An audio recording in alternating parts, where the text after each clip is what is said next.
এবারে জন্মদিনে বড়ি বেগমকে চমকে দেওয়ার একটা উপায় বার করেছি। উজির, বলো তো দেখি কি উপায়? নবাবের সাজিশের হদিশ পাওয়া আমার বুদ্ধিতে নামুমকিন। বেশক বহুত বড়িয়া কোনো মতলব আছে। এবারে বেগমের জন্মদিনে বিরাট একটা উৎসব করব। সারা দেশ থেকে মহান মহান অতিথিদের নিয়ে আসা হবে। দুনিয়ার সেরা সেরা খাবার, সেরা সেরা গাইয়ে, সেরা সেরা বাজিয়ে, সেরা সেরা নাচিয়ে রাতকে দিন করে দেবে এমন রোশনাই। রেস্ট নাই। কি বললে? বহুত বড়িয়া আপনার সোচ, লেকিন মাফ করবেন হুজুর, রাজকোষের অবস্থা খুবই খারাপ। উৎসব করার মতো তো রেস্ট নাই জাহাপানা। কোনো কথা শুনতে চাই না। আমি হলাম গিয়ে বাংলার নবাব। আমি আনন্দ হই হুল্লোড় করবো না তো কে আর করবে? একদম ঠিক জাহাপানা, কিন্তু কর বসিয়ে টাকা তোলো। সব কিছুতেই কর বসানো আছে জাহাপানা। হাসি কান্না ছাড়া আর কোনো কিছুতেই কর বসানো যে বাকি নেই। তার ওপরেই কর বসাও। হাসি কান্নার ওপর কর? না, শীতকাল আসছে, বসাও বসাও কর হাঁচির ওপর। হ্যাঁ, হাতির ওপর কর? বসাও। ওরকম মুখ করে আছো কেন? যদি না পারো তো বলে দাও, আমি অন্য উজির নিয়োগ করব। আমি আজই ঘোষণা করে দিচ্ছি, এবার থেকে হাতির ওপর কর দিতে হবে। হ্যাঁ, তো জানাব, এতে প্রজারা যদি ক্ষুব্ধ হয়? আরে বাবা, প্রজাদের কাজই তো মাঝে মাঝে ক্ষুব্ধ হওয়া। তা ঠিক হুজুর। আমাকে কদর করে এমন কিছু সন্ডা আছে, তাদেরকে কাজে লাগাতে হবে। বহুত খুব জাহাপানা। তাহলে হাঁচি গোনার লোকের ব্যবস্থা করে নি। ওই সন্ডারাই হাঁচি গুনবে। ওদের স্বেচ্ছাসেবক হিসেবে নিয়োগ করো। বহুত খুব জাহাপানা। সব জায়গায় লোক পাঠাতে শুরু করো। তবে কৃষ্ণনগরে বেছে বেছে লোক পাঠাবে। আর মনে রেখো, ওখানে গোপাল আছে।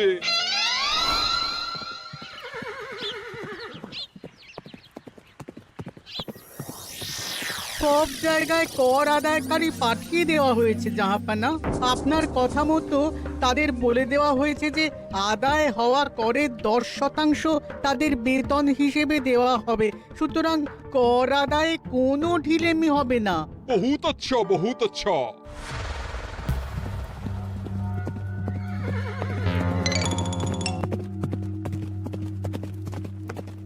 হ্যাঁ, তুমি ঠিক পড়েছো তো মন্ত্রী? হাঁচির উপরে কর? বলেন তো, আর একবার পড়ছি মহারাজ। আসলে এটা নবাবই মশকরা। আমাদের নবাব যে খুবই রসিক মানুষ তা তো আমরা দেখেছি। বারবার কৃষ্ণনগরের সঙ্গে রসিকতা করতে গিয়ে হাঁড়ি ফেটে রস একেবারে মাখামাখি হয়েছে, আর সারা গায়ে পিঁপড়ে ধরেছে। মস্করা নয়, একদম সত্যি কথা। হাঁচির উপরে কর বসানো হয়েছে, আর আমরা হলাম নবাবের খাস হাঁচি গোনার দল। আমরা এই কৃষ্ণনগরে থিতু হয়ে বসলাম বটে। এবারে হাঁচি গুনবো আর মোহর আদায় করব। গোপাল, তুমি কি বলো? সর্দার, তোমাদের এখানে আসা একেবারেই লোকসান হয়েছে। কেন মশাই? আচ্ছা, আপনি গোপাল? না না, আপনার কোনো কথাই শুনবো না। আমাদের বই বই করে বলে দেওয়া হয়েছে, গোপাল হইতে সাবধান। সর্দার, আমি তোমাকে সাবধান হতেই বলছিলাম। হাঁচি ধরতে গেলে তোমাদের খুব সতর্ক থাকতে হবে, কারণ এই কৃষ্ণনগরের বাসিন্দাদের শরীর স্বাস্থ্য এত ভালো যে এখানে কেউ হাঁচে না, কাশে না, ঢেকুর তোলে না, ইয়ে করে না। বলেন কি মশাই? এটা তো নবাবকে জানাতে হচ্ছে। যাও যাও, এক্ষুনি মুর্শিদাবাদে ফিরে গিয়ে নবাবকে জানাও। ওরে, কেউ এদের যাওয়ার ব্যবস্থা করে দে। ওই তো হেঁচেছে। হাঁচি এক। পুরো এক মোহর। হাঁচি দুই, দুই মোহর। আরে, এটা তো হাঁচির বাচ্চা, এটা তো ধরলে চলবে না। কেন? হাঁচি হলেই তো হলো। কি করব সর্দার? লিখবো? দেখ, একবার গুনে যখন ফেলেছি পুরো ছাড়তে পারবো না। আধমোহর লেখ। এটা কাশি, কাশিতে কোনো করের কথা নেই। ওরে লেখ লেখ লেখ লেখ লেখ। হাঁচি তিন, পুরো এক মোহর। হাঁচি চার।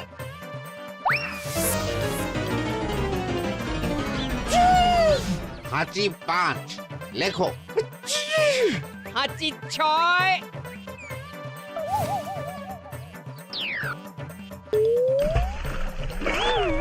যা, যা কি রে, শুনেছিলাম কৃষ্ণনগরের মন্ত্রীটা মাথা মোটা, প্রমাণ হয়ে গেল। জল থেকে উঠবে যখন ঠান্ডা লেগে হাঁচি তো আরো বাড়বে। জলে বুড়ুবুড়ি উঠছে, বেটা জলের তলায় তলায় হাঁটছে। হাঁচি 7। এখনো তো ফিরলো না, বেলা গড়িয়ে দুপুর হয়ে গেল। ভাববেন না রাজামশাই, আমরা যারা যারা এখানে এসেছি সবাই ধড়িবাজ লোক। মন্ত্রীর হাঁচি নিংড়ে নিয়ে ফিরবে। ছি ছি ছি ছি ছি ছি ছি ছি ছি। কি হলো গোপাল? আমরা কৃষ্ণনগরের প্রবাদ প্রতিম আতিথেয়তার অসম্মান করেছি মহারাজ। কেন? কিভাবে? কখন? এখন মহারাজ, এখন এনারা সেই সুদূর মুর্শিদাবাদ থেকে এসেছেন, আর আমরা এতক্ষণ শুধু অন্য কথাই বলে চলেছি, এনাদের আপ্যায়নের ব্যবস্থা করিনি। তাই তো। মহারাজ, আপনি ব্যস্ত হবেন না। এই কে আছো? শোনো, এদের রাজ অতিথিশালাতে থাকার বিশেষ ব্যবস্থা করো। এদের খাবার যাবে মহারাজের পাকশাল থেকে। এদের সব সুবিধে অসুবিধে দেখার জন্য দাস দাসী নিযুক্ত থাকবে। এই চলো হে চলো। আরে দাঁড়াও সর্দার, হ্যাঁ বলুন। তোমাদের তো আবার গোপালের কথা শোনা বারণ। আমার ব্যবস্থায় বোধহয় তোমরা থাকবে না। বাদ দিন তো, আসলে ভয় ছিল আপনার বুদ্ধিকে, আর ভয় নেই। কেমন আগু পিছু বিচার না করেই বলে ফেললেন এখানে কেউ হাঁচে না। বুঝে গেছি, আসলে গোপাল হলো গল্প। চলো হে চলো, ও বড্ড খিদে পেয়েছে। প্রহরী, এই সর্দারের দলের বাকি লোকগুলো এলে এদেরকেও অতিথিশালায় নিয়ে যেও। হ্যাঁ, আচ্ছা। এ কি গোপাল, এই রক্তচোষাগুলোর জন্য তুমি রাজনিবাস আর রাজভোগের ব্যবস্থা করে দিলে? গোপাল কার পক্ষে মহারাজ? এতক্ষণ গোপালের সব কাজ তো কৃষ্ণনগরের বিপক্ষে গেল। বটেই তো, আমি মনে মনে গণনা করে দেখলাম গোপালের শুল যোগ শুরু হয়েছে। আগামী 1 যুগ ধরে গোপাল যেখানে থাকবে সেখানে রাহুর প্রকোপে দুঃখ দারিদ্র মহামারী একসঙ্গে এসে ধরা পড়বে। মহারাজ, গোপাল কখনো কৃষ্ণনগরের খারাপ ভাবেনি। সে যখন ওই রক্তচোষাদের রাজভোগে রাখার ব্যবস্থা করেছে, তখন বুঝতে হবে এর মধ্যে একটা ঘোরতর পেঁচ আছে। গোপালই তাহলে বলুক কি পেঁচ। মহারাজ, মানুষ বিলাসের সুযোগ পেলে কাজ ভুলে বিলাসেই ডুবে থাকে। কত সম্রাট মহাসম্রাট বিলাসিতায় ডুবে কত সাম্রাজ্য মহাসাম্রাজ্য ভেঙে টুকরো করেছে। এরা তো নবাবের পাঠানো কিছু মূর্খ বালক মাত্র মহারাজ। এদের রাজভোগে ডুবিয়ে দিলে হাঁচির কথা কি এদের মনে থাকবে?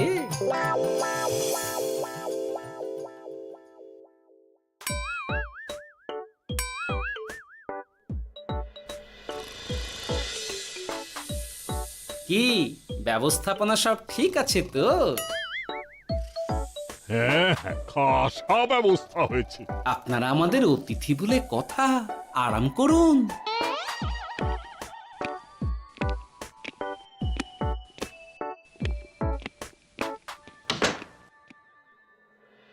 বিজ্ঞানী, তোমার এই দুমুখ আয়না আবিষ্কার তোমার জীবনের সেরা কাজ। একদিক দিয়ে আয়না, অন্য দিক দিয়ে কাঁচ। কেউ জানতেই পারবে না যে তার উপর নজর রাখা হচ্ছে। অনবদ্য অনবদ্য। মহারাজের জয় হোক। কিন্তু মহারাজ, এই কৃতিত্বের মূল ভাগীদার আমাদের মন্ত্রী। তাই নাকি? হ্যাঁ মহারাজ, মন্ত্রীর দুমুখ কাজকর্ম দেখেই দুমুখ আয়নার কথা আমার মাথায় আসে। মুখ সামলে কথা বলো বিজ্ঞানী।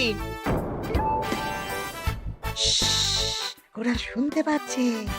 যা চেঁচালেন 20 ইঞ্চির দেওয়াল ভেদ করে ওদিকে চলে যাবে কথা। এই কে যেন কাকে মুখ সামলে কথা বলতে বললো? ওই বাইরে কেউ বলেছে। এই তোমরা সবাই শোনো, অতিথিদের যেন আদর যত্নের ত্রুটি না হয়। আমি আর যাই, কাল সকালে আসবো, কেমন? গোপালকে নিয়ে নবাব আর উজির যেমন ভয় দেখিয়ে দিয়েছিল, গোপাল কিন্তু সেরকম নয়। এই তোরা কি বলিস?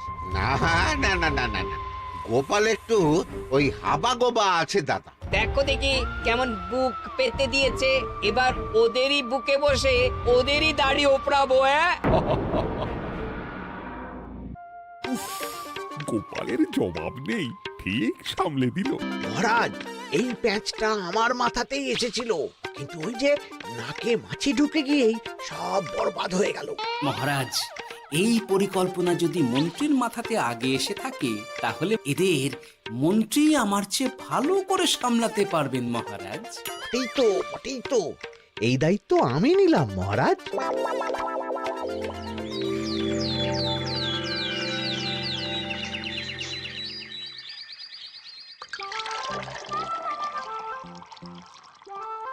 আহা, সকালে ঘুম থেকে উঠে এই রকম বেলের পানা যেন স্বর্গের অমৃত।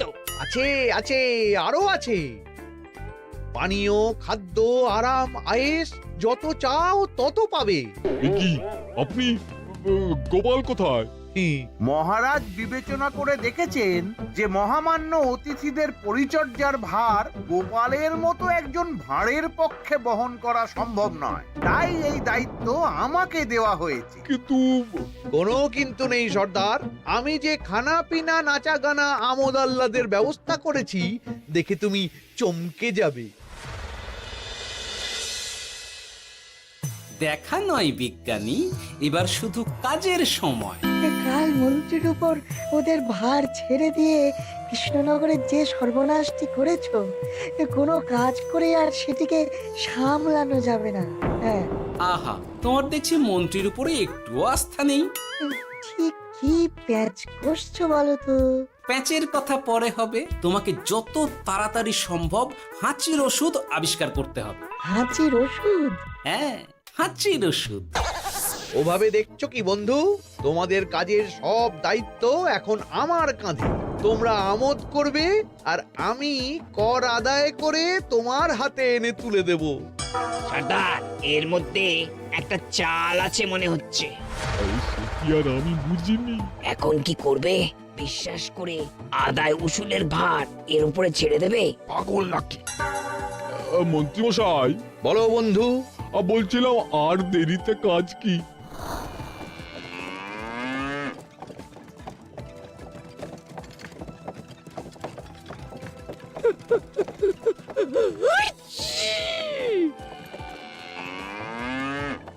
মন্ত্রী, লেখো হাঁচি এক। ওহে, তোমার নাম কি? মন্ত্রেশ্বর হুজুরি আগে। লিখুন মন্ত্রী মশাই, নাম লিখুন। ওহে মন্তেশ্বর, হাঁচি কর, এক মোহর ছাড়ো দেখিনি।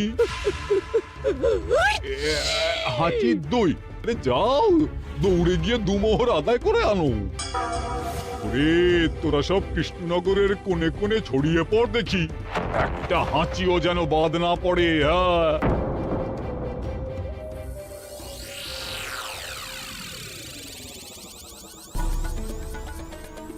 এটা হুজুরে আলাক বর্ধমান, খাম্বাস এবং কৃষ্ণনগর থেকে। চমৎকার চমৎকার। তাহলে গোপাল কিছু করতে পারেনি, আমাদের যুব শক্তি কৃষ্ণনগরকে পুরো নিংড়ে নিয়ে আসছে। মহারাজ কৃষ্ণচন্দ্রের একটা আবেদন আছে জানাব। এই হাঁচি করের 30% যদি ওই রাজ্যকে দেওয়া যায়, তাহলে আদায় উসুল আরো ভালো হবে। ওরা বলেছে যে আপনি যদি 30% দেন, তাহলে কর আদায় একেবারে জান লড়িয়ে দেবে। মঞ্জুর মঞ্জুর। আর একটা আর্জি আছে হুজুর, কৃষ্ণচন্দ্র কদিন বাদে নবাবকে কৃষ্ণনগরে আমন্ত্রণ জানিয়েছে। কেন?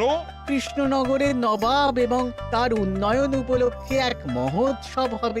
সেই সঙ্গে শহরে থাকা ইংরেজদের কাছেও নবাবের সৈন্য বলের এবং নবাব ও কৃষ্ণনগরের মধ্যে পারস্পরিক ভ্রাতৃত্বের সম্পর্কের বার্তাও পৌঁছে দেয়া যাবে। নবাবের অধীনস্থ রাজারা নবাবের শত্রু, এই রকম একটা ধারণা থেকে ইংরেজরা ইদানিং বেপরোয়া হয়ে উঠেছে, তাতে লাগাম উঠবে। বহুত খুব মঞ্জুর মঞ্জুর মঞ্জুর।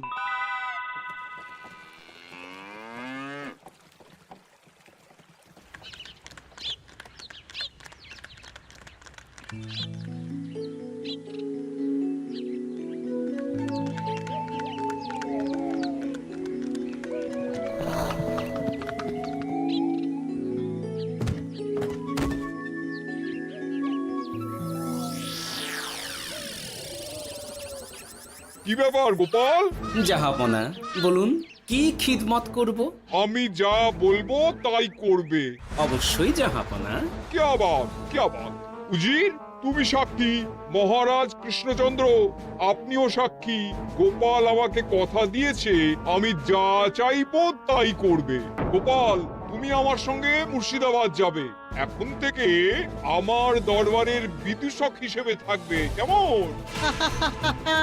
ওরে ওরে ওরে ওরে ওরে তোরা বাজনা বাজা। এখন থেকে গোপাল আর কৃষ্ণনগরের নয়, গোপাল মুর্শিদাবাদের। চড়ছে বাজা।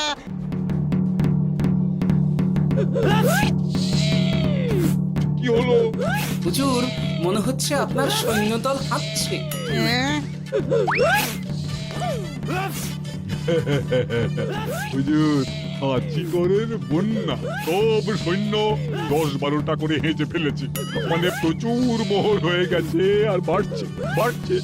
আমার হাঁচি গোনার দল একটা হাঁচিও বাদ দেবে না। মোহর রাখার জন্য নতুন পোশাকখানা বানাতে হবে হুজুর।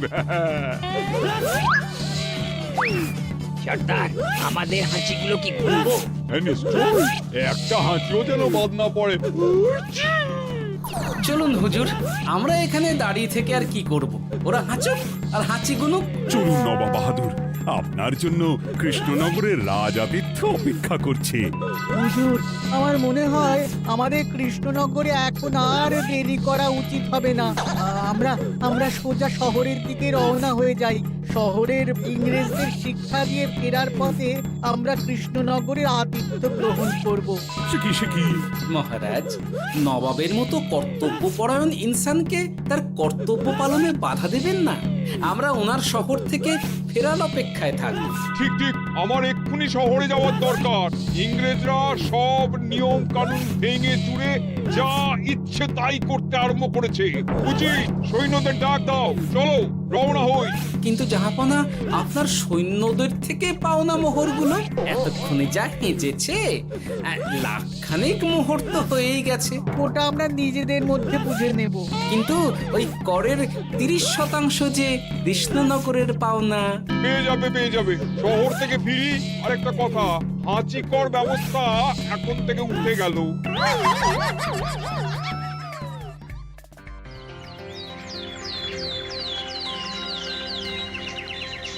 মহারাজ, কিভাবে গোপাল ভাঁড় মহাশয় নবাবের উন্মাদের মতো জারি করা ওই হাঁচিকর থেকে আমাদের সকলকে রক্ষা করেছেন তা আমরা সকলেই জানি। খাম্বাজের তরফ থেকে তাই গোপালকে সামান্য উপহার।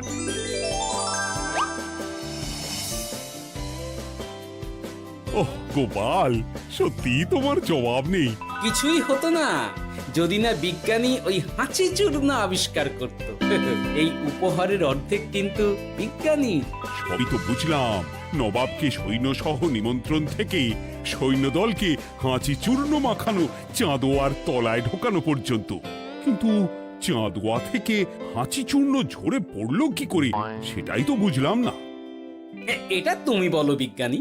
শব্দের বাতাসে কম্পন তৈরি হয়। গোপালের হাততালিতে আমার ঘরের শাড়ি থেকে হাঁচির জন্য ঝরে পড়েছিল। এখানে চাঁদোয়া থেকে ঝরে পড়েছিল বাজনার শব্দে। কি ব্যাপার বিজ্ঞানী, তুমি এখন ছেলে খেলা করছো? হাঁচির ওষুধ হয়ে গেছে। হয়ে গেছে? মূল উপাদান তামাক, গোলমরিচ আর আলকুশির গুঁড়ো। কাজ হবে? হাততালি দাও। কাজ হলো। ব্যাপারটা কি হলো? ওই শাড়িটাতে হাঁচি চূর্ণ মাখানো আছে। তোমার হাততালির শব্দের কম্পনে ঝরে ঝরে পড়েছে। একবার নাকের কাছে এলে পিঁপড়ে থেকে পিশাচ হাঁচতেই হবে, হাঁচতে হবেই হবে। নবাব যদি বাজনা বাজাতে না বলতো। আমাদের বাজনদাররা তৈরি ছিল মহারাজ। যাক, সবই ভালোই ভালোই মিটে গেল। যার শেষ ভালো তার সব ভালো। ব্যাস, এখন শুধু একটাই কাজ বাকি। নবাবের কাছ থেকে করের 30% বাবদ পাওনা মোহর মুর্শিদাবাদে গিয়ে নবাবের কাছ থেকে তুমি নিয়ে আসবে। আচ্ছা মহারাজ।